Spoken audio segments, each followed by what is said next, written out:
다 같이 한 마음으로 빌립보서 3장 7절 말씀 같이 합독해 보도록 하겠습니다. 그러나 무엇이든지 내게 유익하던 것을 내가 그리스도를 위하여 다 해로 여길 뿐더러. 아멘. 과거 사도 바울은 예수님을 만나기 전에는 세상의 것을 많이 자랑했습니다. 자신이 히브리 출신이라는 거, 로마의 시민권을 가지고 있다라는 거, 바리새인이라는 거, 어떤 자신은 가말리엘 문화생이라는 그 모든 걸 자랑했었습니다. 왜냐하면 그걸 자랑함으로써 자신은 하나님의 자녀란 표시고 많은 사람들에게 칭찬을 받았으며 많은 사람들에게 존경을 받았기 때문에 이 모든 것들이 최고로 여겼습니다. 그러나 예수 그리스도를 만나고 난 후에 자신이 자랑했던 모든 것을 배설물로 여기면서 내게서 가장 고상한 것은 예수 그리스도를 아는 지식입니다 라고 고백을 합니다. 그가 이렇게 예수님만이 최고의 지식으로 또 예수님 외의 것은 배설물로 여길 수 있었던 이유는 그가 예수 그리스도를 만났기 때문에 그렇습니다. 예수 그리스도를 만나고 나면 우리의 삶은 완전한 반전이 이루어집니다. 달라져야 되는 겁니다. 생각하는 거, 어떤 행동하는 건 완전히 달라져야 돼요. 삶의 기준이 달라져야 되는 것입니다. 본문의 말씀 빌립보서 3장 6절 말씀에 보면 열심으로 교회를 박해했다라고 성경 기록되어 있어요. 이 박해라는 것은 동물이 먹잇감을 발견했었을 때 그 먹잇감을 물어뜯는 그러한 의미를 갖고 있는 것이 박해입니다. 교회를 물어뜯었어요. 그리스도인들을 물어뜯었습니다. 너무 큰 죄를 범했어요. 그런데 바울은 그것이 죄인 줄을 몰랐어요. 이것이 바로 우리의 모습이죠. 우리가 예수를 만나기 전에는 죄가 죄인 줄을 몰라요. 죄를 먹고 마시고 죄를 휘감고 죄를 자랑하고 그리고 삽니다. 열심히 살면 살수록 오히려 더 많은 죄를 짓는 것입니다. 사도 바울의 과거의 삶이 그랬어요. 자신 열심히 열정적으로 교회를 박했는데 그것은 하나님의 가슴에 대못을 치는 것이었습니다. 너무 하나님의 가슴 아프게 했던 것입니다. 왜 그렇습니까? 교회를 핍박하는 것이 곧 하나님을 핍박하는 것이에요. 그래서 사도행전 9장 말씀에 보면은 그날도 다메섹에까지 올라가서 정말 그리스도인들을 잡아오기 위하여서 그는 다메섹에 올라갑니다. 사울이 주의 제자들에 대하여 여전히 위협과 살기가 등등하여 대제사장에게 가서 다메섹 여러 회당에 가져갈 공문을 청하니 이는 만일 그 도를 따르는 사람을 만나며, 이제 도는 예수님을 따르는 사람을 만나면 남녀를 막론하고 결박하여 예루살렘으로 잡아오려 함이라. 이 잡아온다는 표현은 사람으로 대우하지 아니하고 동물처럼 끌고 오겠다는 것이죠. 이렇게 잔인하고 참으로 악하게 살았어요.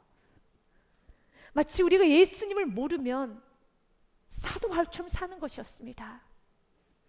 그러나 하나님께서는 사도 바울 과거의 이름은 큰자란 뜻을 갖고 있는 사울입니다. 사울에게 빛을 비춰줬어요. 긍휼을 베풀어 줬습니다. 죄가 죄인 줄 깨닫게 하여 주셨습니다. 이것이 은혜 중에 은혜임을 기억하시기 바랍니다. 내 인생 가운데 날마다 이 죄가 죄로 할 수 있는 빛이 허락하여 주옵소서. 무지함 가운데 죄를 지는 것이 아니라 지금 내가 어디에 서 있는지, 내가 지금 무슨 행동을 하고 있는지, 내가 지금 누구에게 채찍을 가고 있고 누구를 대적하고 있고 누구를 아프게 하고 있는지를 알 수 있는 은혜를 나에게 날마다 허락하여 주시옵소서. 그래서 하나님께서는 그에게 나타나셨어요. 빛으로 나타나셨습니다. 그러면서 이렇게 말합니다. 사울이 길을 가다가 다메섹에 가까이 이르더니 호련히 하늘로부터 빛이 그를 둘러 비추는지라. 그리고 사울의 이름을 부릅니다. 땅에 엎드려져 들음에 소리가 있어 이르시되 사울아 사울아 내가 어찌하여 나를 박해하느냐. Why do you persecute me? 왜 나를 박해하느냐라고 물어요. 사울은 하나님을 한 번도 박해한 적이 없습니다. 교회를 박해하였었고 그리스도인들 때렸으며 그리스도인들 핍박했습니다. 그런데 성경은 말합니다. 왜 너는 나를 박해했느냐? 사랑하는 여러분 기억하십시오. 교회를 박해하는 것 곧 예수를 박해하는 것이고 그리스도인들을 박해하는 것은 곧 예수님을 박해하는 것이에요. 왜냐하면 교회는 그리스도의 몸이고 그리스도인은 예수의 생명이 그 안에 있습니다. 사울은 몰랐어요. 교회가 이 땅에 오신 하나님이시고 예수님이란 걸 몰랐고 그리스도인들 안에 하나님의 생명이 있다라는 거, 하나님의 영이신 성령님이 계신다는 걸 몰랐기 때문에 그들에게 수치를 줬고 조롱하였으며 아픔을 주었었습니다. 여러분, 그래서 스가랴서 말씀에 보면은 우리 하나님께서 이렇게 말합니다. 나의 자녀를 범하는 것은 곧 나의 눈동자를 범하는 것이다 라는 말씀이 있어요. 참 은혜의 말씀이죠. 만군의 여호와께서 이같이 말씀하시되 영광을 위하여 나를 너희를 노력한 여러 나라로 보내셨나니 너희를 범하는 자는 그의 눈동자를 범하는 것이라. 아멘. 인간의 신체 중에 가장 예민한 부위는 눈동자입니다. 조그만 먼지만 들어가도 눈물이 주르르 흐르게 되죠. 우리 하나님께서는 너희를 범하는 것은 곧 나의 눈동자를 범하는 것이야. 우리 하나님을 가장 아프게 하는 것입니다. 그리고 또 하나님은 이렇게 말합니다. 내가 너를 눈동자같이 보호하여 줄 것이고 호위하여 주시겠다라고 말씀합니다. 아멘. 신명기 32장 10절 말씀에 보면은요, 여호와께서 그를 황무지에서 짐승이 부르짖는 광야에서 만나시고 호위하시며 보호하시며 자기의 눈동자같이 지키셨도다. 아멘. 주님께서는 자신의 눈동자처럼 우리를 지켜주십니다. 11절과 12절 말씀까지도요, 마치 독수리가 자기의 보금자리를 어지럽게 하며 자기의 새끼 위에 너풀거리며 그의 날개를 펴서 새끼를 받으며 그의 날개 위에 그것을 엎는 것 같이 이렇게 우리를 보호해 주신 것입니다. 그러면 우리는 고백해야 되죠.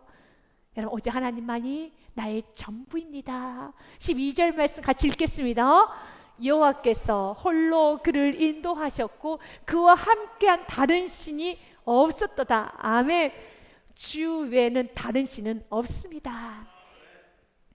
사울에게 주님 말씀합니다. 왜 너는 나를 박해하느냐 라고 말합니다. 그때 사울이 주님께 이렇게 대답합니다. 땅에 엎드려져 들음에 소리가 있어 이르되 왜 너는 나를 박해하느냐. 5절 말씀에 보니요, 대답하되 주여 누구시오니까 이르시되 나는 내가 박해하는 예수라. 아멘. 넌 나를 박해하고 있어. 이 땅에 오신 예수님은 하나님이십니다. 일단 이 땅에 세우신 교회는 예수 그리스도의 몸입니다. 이 땅에 있는 그리스도인들은 예수의 생명이 있는, 예수의 영이 있는 그리스도인들입니다. 왜 이렇게 박해하느냐? 왜 이렇게 못살게 구르냐? 왜 그렇게 조롱을 하고 수치를 주고 이렇게도 험하게 대하느냐? 라고 말합니다. 이 죄가 비춰질 때 여러분, 사울은 참 많이 울었어요. 너무 많이 웁니다. 우리에게도 그런 시간이 있었지요. 예수 그리스도를 만나고 난 후에 내가 죄인인 것이 깨달아지고 내가 살았던 모든 순간순간에 다 죄밖에 없다는 게 깨달아지는 순간에 하염없이 눈물만 나옵니다. 그냥 울어요. 그래서 죄인 오라 하실 때 주여 나를 부르소서, 이 찬양이 정말 나의 찬양이 됩니다. 죄인 중에 예수가 나입니다. 주님, 죄인 부르실 때, 죄인 오라 하실 때 주여 나를 부르소서, 내가 여기 있습니다, 죄인 중에 죄인이 여기 있습니다 라고 고백을 합니다. 그 사울의 고백이에요. 우리의 고백입니다. 그리고 사울은 연이어서 이렇게 나갑니다. 예수 외에 내게서 귀한 것은 없습니다. 예수 외에 모든 것은 다 해로 여깁니다 라고 말합니다. 그러나 무엇이든지 내게 유익하던 것을 내가 그리스도를 위하여 다 해로 여깁니다. 나에게서는 그리스도를 위하는 모든 것에 방해가 되는 것은 해입니다. 독입니다. 이것은 나에게 있어서의 악이고 거짓된 것입니다. 그가 자랑했던 바리새인, 히브리 출신, 또 할례를 받았다는 증표, 또 자신의 가말랴 문화생, 로마의 시민권, 그 모든 자랑했던 것이 오히려 내가 예수님 앞에 겸손하게 예배하고 기도하고 예수께 나아가는데 너무 많이 방해가 된 것이에요. 나를 교만하게 만들었고 예수를 의지하지 못하게 했으며 내가 죄인인 걸 고백하지 못하게 이 모든 것들이 나를 만들었다는 것입니다. 그래서 이제는 이 모든 것들은 내가 전에는 유익했던 것들이 이 모든 것은 해가 됩니다. 맞아요. 세상에는 유익한 것들이 참 많이 있죠. 여러분, 유익한 것이 얼마나 많습니까? 물질, 지식, 명예, 경험, 외모, 인맥, 배경, 여러분들이 열심히 살아왔던 여러분 삶의 흔적 너무 귀하죠. 여러분들 안에는 성실, 충성, 또한 주님의 일을 하면서 열심히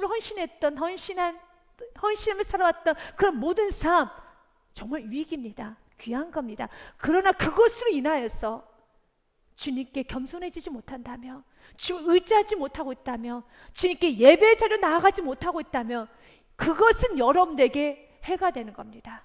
여러분들에게서 치명적인 독이 되는 겁니다. 그렇다면 그것을 배설물처럼 내려놓을 수 있어야 돼요. 자녀는 너무 유익한 것이죠.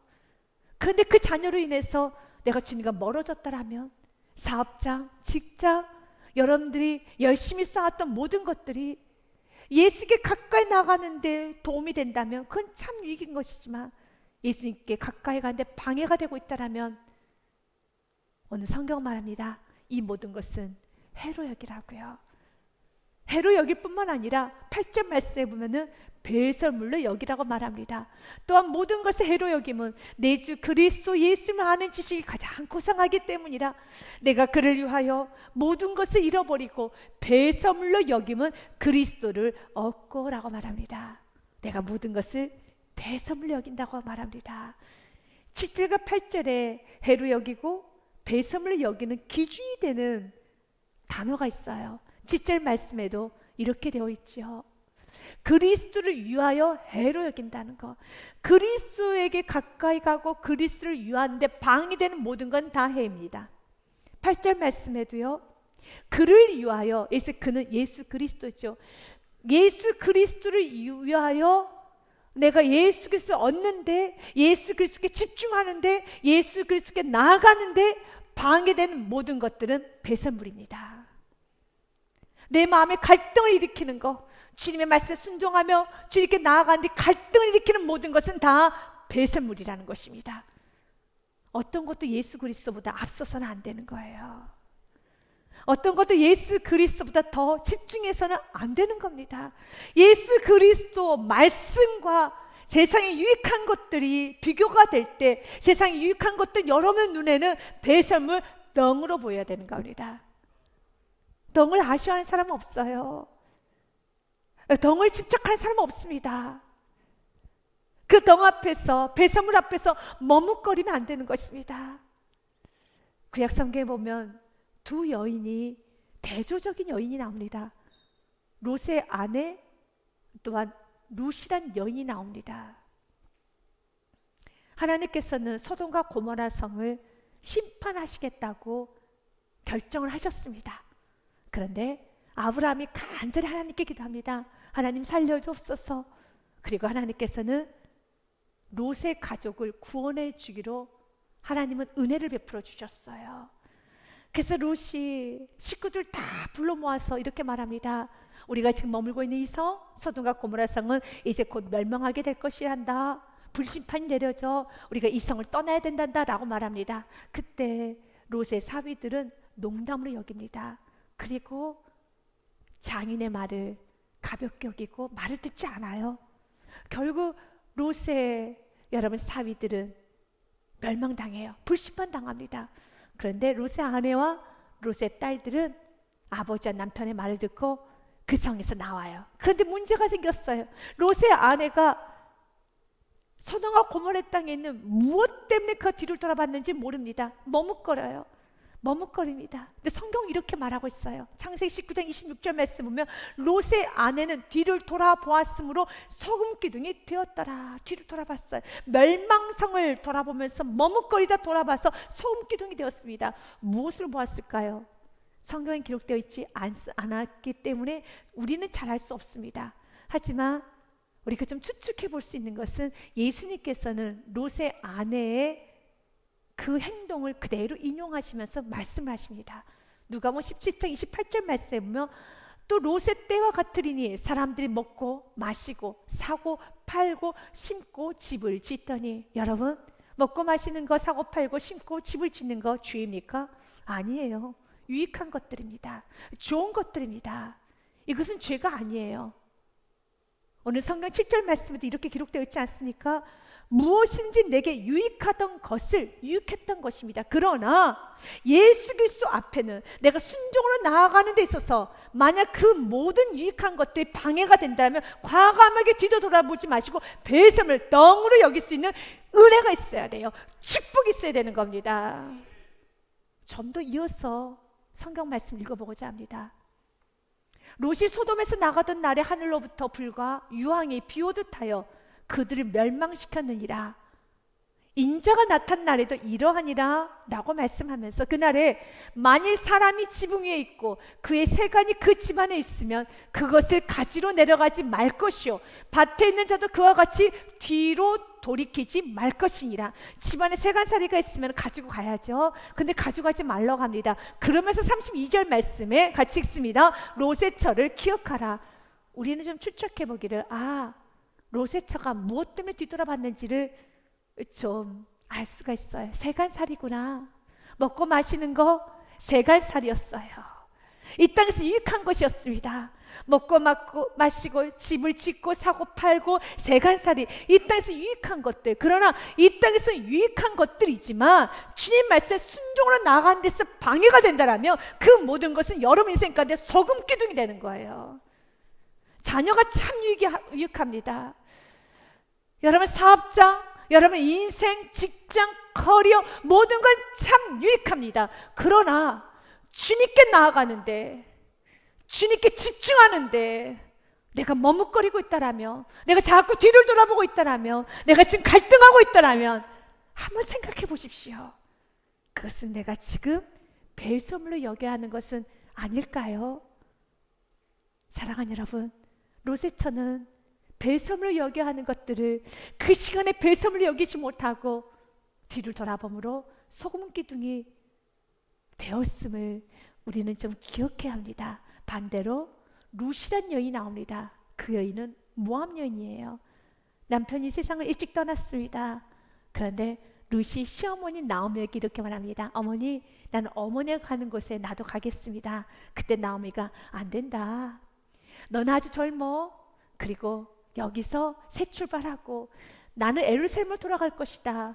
에루살렘을 가게 되면 나오미는 에루살렘 땅에서는 이방 여인입니다. 이방 땅에 사는 거예요. 자신의 젊음을 포기해야 되고 평생을 노모로 모시고 이방인 취급을 당하면서 살아야 되는 것입니다. 그래서 나오미가 만류하는 거예요. 아니다, 이제 너와 나 헤어지자. 너는 모압 여인이니까 모압 땅에서 새로이 출발하여라 라고 말하는 겁니다. 그때 룻이 이런 고백을 합니다. 룻이 이르되 내게 어머니를 떠나며 어머니를 따르지 말고 돌아가라 강권하지 마옵소서. 어머니께서 가시는 곳에 나도 가고 어머니께서 머무시는 곳에 나도 머물겠나이다. 왜 어머니를 그렇게 붙들었습니까? 그 이유는 어머니의 백성이 나의 백성이 되고 어머니의 하나님이 나의 하나님이 되시리니. 아멘. 모압년 이방년이었습니다. 그런데 나오미를 통하여서, 시어머니를 통하여서 살아계신 하나님을 만난 거예요. 그 살아계신 하나님을 만나고 났더니 자신의 젊음, 인생, 자신의 안락, 그 모든 것은 다 배설물로 여기는 겁니다. 이것이 오늘 사도 바울이 저와 여러분에게 말하는 것입니다. 그러면서 17절 말씀에는요, 어머니께서 죽으시는 곳에서 나도 죽어 거기에 묻힐 것이라. 만일 내가 죽는 일 외에 어머니를 떠나면 여호와께서 내게 벌을 내리시고 더 내리시기를 원하나이다 하는지라. 만약 내가 어머니를 떤다면 내 인생은 저주가 임할 것입니다. 내 인생은 저주받아 마땅한 인생이 됩니다. 이런 강력한 고백을 어떻게 할 수 있습니까? 하나님을 만났기 때문에 그래요. 내가 주님을 만나게 되면 세상 어떤 것도 그 주님과 비교하면 모든 건 다 배설물이 되는 것입니다. 내가 예수 그리스도를 만나게 되면 세상의 모든 것은 다 배설물이 되는 것이에요. 찬란한 햇빛이 떠오르는 순간에 여러분, 세상에 있는 모든 빛들은 다 사라지는 것처럼 예수 그리스도를 만나게 되면 예수 그리스도의 말씀 앞에서는 세상의 조그만 유익한 것들, 크고 작은 유익한 것들은 내게서 큰 가치로 느껴지지 않습니다. 그래서 순종하는 것이 어렵지가 않아요. 왜 우리가 순종하는 것이 어렵고 예수님이 전부가 되는 것이 왜 어렵습니까? 예수를 모르기 때문에 그래요. 예수님을 깊고 넓게 알면 알수록 룻처럼, 주님, 룻처럼 어머니, 나는 어머니의 하나님이 나의 하나님이기 때문에 나는 하나님을 선택합니다. 난 내 젊음을 포기합니다. 나는 안락을 포기합니다. 모압 땅을 포기합니다. 나는 하나님만 있으면 됩니다. 세상을 다 당신이 가져가도 내게 예수님을 주시옵소서. You can have all this world, give me Jesus. 세상의 모든 것이 다 가져가도 예수님은 내게 주옵소서. 세상에 그 어떤 것이 없어도 예수님은 내게 주옵소서. 그렇습니다. 어느 날 어거스틴이 여러분 꿈을 꿨어요. 그때 하나님께서 그에게 나타나셔서 이런 말을 했다고 합니다. 꿈속에서요. 사랑하는 내 아들아, 너는 나에게 무엇을 원하느냐? 너 나에게 무엇을 원하느냐? 그때 어거스틴이 이렇게 말합니다. 주님, 아무것도 원하지 않습니다. 다만 주님을 원합니다. I don't want anything. I want the Lord. 나는 주님을 원합니다. 나는 아무것도 원하지 않습니다. 주님만 있으면 됩니다. 지금 우리에게 이 고백을 하기 원합니다. 세상이 나에게 주어지지 않는다 할지라도 그래도 나는 예수님만 주시면 됩니다. 예수님이 필요합니다. 룻은 주님을 선택해요. 모든 걸 다 포기하고 주님을 선택해요. 근데 그 선택이 어려울 것 같지만 주님을 만나게 되면 어렵지가 않아요. 그래서 영의 눈이 열려야 되는 것입니다. 세상의 사람들은 어떻게 주님을 위해서 헌신할 수 있어? 어떻게 생명을 내놓을 수 있어? 자기의 인생을 다 바칠 수 있어? 주위에 모압에 있었던 동네 사람들 또한 룻의 어머니도 이렇게 말했을 겁니다. 너 참 어리석은 선택을 한 거야. 주위에 있는 친구들 모두 다 어리석다 했을 겁니다. 그러나 어리석은 것이 아니라 최고의 선택을 한 것입니다. 우리는 룻의 결론을 압니다. 이방 여인이었지만 예수 그리스도의 족보에 오르면 마태복음 1장에 그녀의 이름이 기록이 되어 있지요. 살몬은 라합에게서 보아스를 낳고, 보아스는 룻에게서 오벳을 낳고, 오벳은 이새를 낳았고, 이새는 다윗 왕을 낳았느니라. 다윗은 우리아의 아내에게서 솔로몬을 낳았고. 아멘. 여러분, 다윗의 증조 할머니가 누군지 아십니까? 룻이에요. 하나님, 우리가 룻과 같은 삶을 살기 원합니다. 롯의 아내처럼 썩어질 것을 놓지 못해서 때로는 그것이 유익이 되지만 과감하게 놓을 땐 놔야 되는 것인데 그것이 배설물로 보이지 아니하고 여전히 그것이 너무 귀하게 보이고 너무 좋게 보여서 머뭇머뭇거리다가 소금기둥 되는 인생이 되는 것이 아니라 정말 룻처럼 제대로 선택하고 과감하게 선택하고 여러분 주의 뒤를 따른다라며 최고 인생인 것입니다.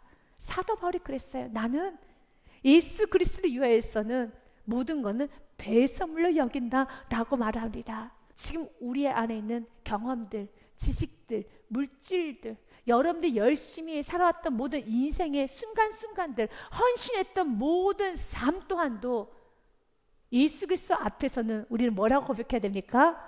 배설물로 고백해야 되죠. 그런데 그 모든 것을 주님께서는 허용하시면서 사용하실 때가 있습니다. 그래서 찰스 스펄전 목사는 이 부분에서 이렇게 말을 합니다. 꼭 의무는 아닐지라도 내가 어떤 것들을 비축해 둬야 한다면 주님께서는 여러분에게 비축해 주시는 것이 있어요. 물질, 건강, 지식, 경험들을 비축해 둬야 한다면 나는 하나님을 사랑하게 나의 모든 것을 하나님께 드리겠나이다. 아멘. 사도 바울은 본인은 예수 그리스도만 자랑하고 자신이 가지고 있는 모든 것을 배설물로 여겼지만 배설물로 여겼을 때 하나님은 그것을 사용하여서 하나님의 영광을 드러내셨던 것처럼 우리의 마음은 언제나 예수 그리스도 외에는 다 배설물로 여길 수 있는 겸손함을 가지고 있을 때 주님은 여러분을 마음껏 사용할 수가 있습니다.